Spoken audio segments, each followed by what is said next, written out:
Já falamos aqui sobre leituras acadêmicas. Se ainda não viu o vídeo, assista, porque esse é uma continuação sobre as leituras acadêmicas, o que a gente faz depois das leituras. E eu vou responder 3 perguntas de uma forma simples, fácil, pelo menos vou tentar. Então, pega um bloquinho para fazer a anotação e vamos lá, vamos começar.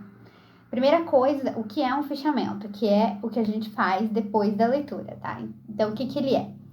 Para explicar o que ele é, eu vou contar para vocês como que eu fiquei sabendo que era um fichamento e comecei a fazer esse fichamento. Eu já falei no meu Instagram, lá no perfil do Pátio Comunica, essa história, mas vou contar aqui também no canal. Quando eu estava na faculdade de jornalismo, eu fiz o PIBIC, né, Iniciação Científica, com uma professora que eu adorava ela, eu tive aula no primeiro ano com ela e eu sabia que eu queria fazer a minha pesquisa com ela. Só que ela tinha câncer, então logo depois que ela deu aula pra gente, ela ficou afastada por um tempo. E quando ela voltou, eu fiquei sabendo que ela tinha voltado depois de um ano e meio. Falei com ela, perguntei, dá pra gente fazer uma iniciação científica juntas? Eu não tinha a menor ideia de fazer pesquisa, não sabia ainda nada desse mundo científico, acadêmico. E ela falou, não, vamos fazer. O que você quer fazer? Qual é o seu tema? Eu falei, bom, então, não tem exatamente um tema. Eu tinha uma área, mais ou menos, de jornalismo literário, que eu gostava muito. E tema de política, que eu também me interessava em pesquisa.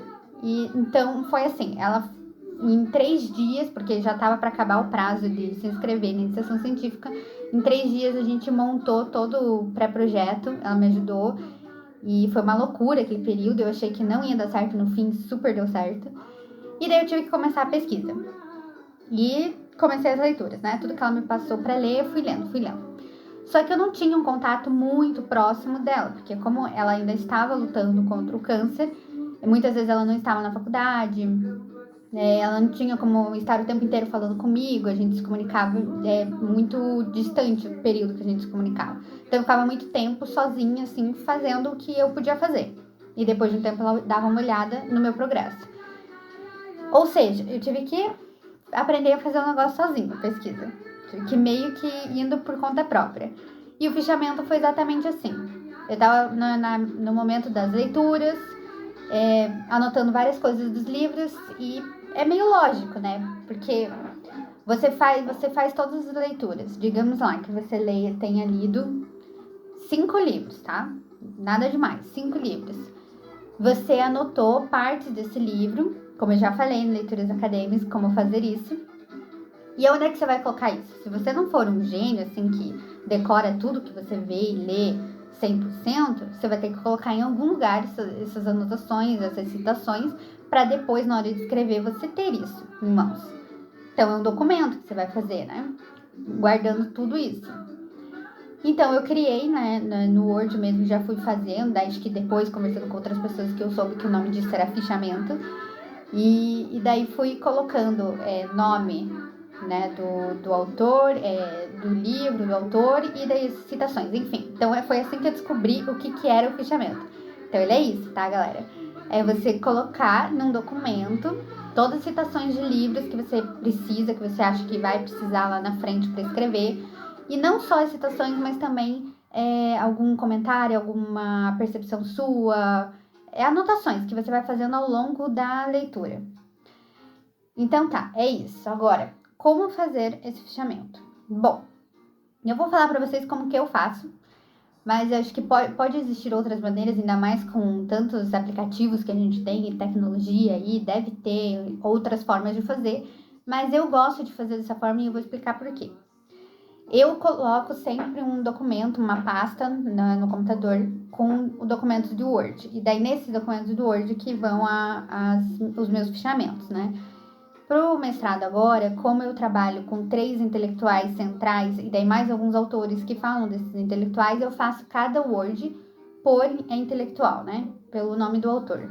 Então, vocês já sabem que eu uso muito o Paulo Freire, é o principal intelectual da minha pesquisa, então tem lá a pastinha dele, Paulo Freire, Word. Eu clico ali, tem todo o meu fichamento, né? Que daí eu faço assim, coloco já a referência completa antes de começar o fichamento, coloco a referência completa, porque depois eu vou ter que colocar as referências no trabalho, lá no final tudo certinho. Então você já tem que ter as informações necessárias, né? Nome do autor, nome do título do livro, ano, editora, local, enfim, tudo isso.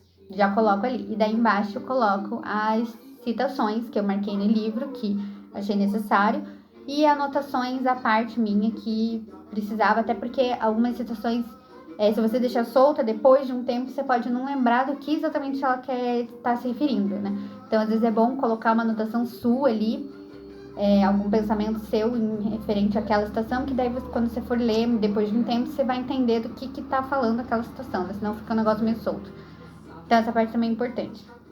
Por que eu faço assim? Ele é bem manual, então sempre tem um momento que eu termino a leitura do livro, sento, e dependendo se tem muitas citações para anotar ou se tem menos, depende do tempo que eu vou dispor para fazer esse momento de fichamento. Mas é um negócio bem mecânico, você tem que, né, digitar tudo ali. Você olha no livro, digita, olha no livro, digita. Meio cansativo às vezes. Mas eu faço dessa forma porque já é uma forma de estudar também. Então, o que acontece? Como eu li aquela citação, né? Marquei ela. Daí, leio novamente para passar para o computador. E digito tudo. Não tiro foto, vou digitando tudo novamente.